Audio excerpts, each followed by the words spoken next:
Cantor, l'ensemble triadique.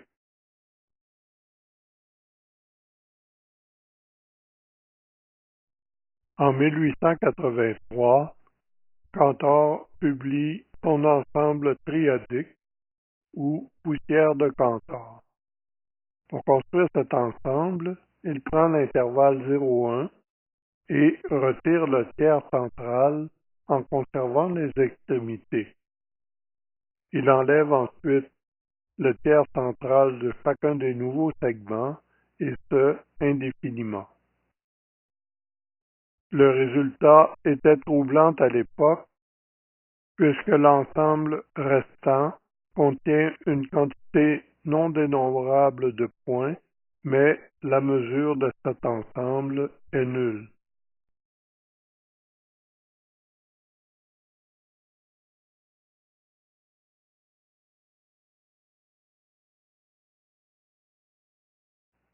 Le collier de Cantor est obtenu en substituant à chaque segment retranché une sphère de diamètre égal au segment. L'ensemble formé des diamètres de ces boules est le complément de l'ensemble de Cantor.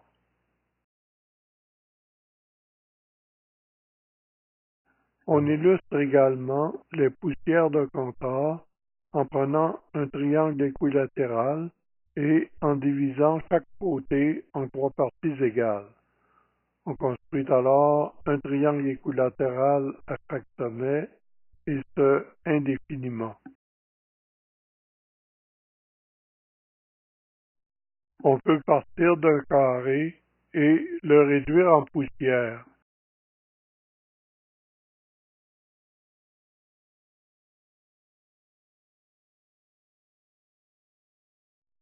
On peut en fait partir de n'importe quel polygone régulier.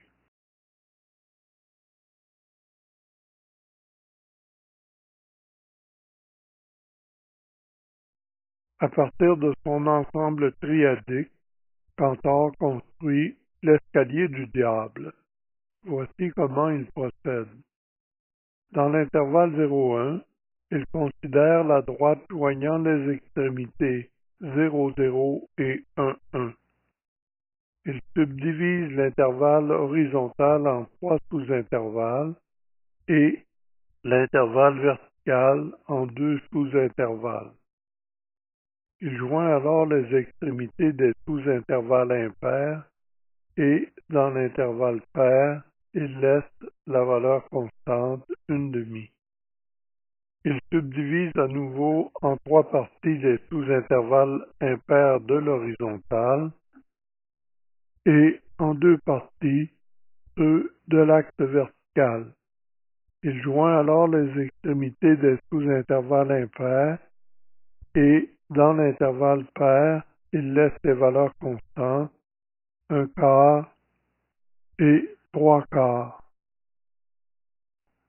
En poursuivant le processus indéfiniment, il obtient une fonction appelée escalier du diable. On remarque que l'escalier du diable est une fonction continue, dérivable presque partout, et lorsqu'elle est dérivable, sa dérivée est nulle. La tangente est donc horizontale presque partout, soit sur le complément de l'ensemble de Cantor. Pourtant, elle n'est pas constante, puisque l'image de 0 est 0 et celle de 1 est 1. En tout point dont l'abscisse appartient à l'ensemble de Cantor, la fonction n'est pas dérivable et, en ces points, la tangente est verticale.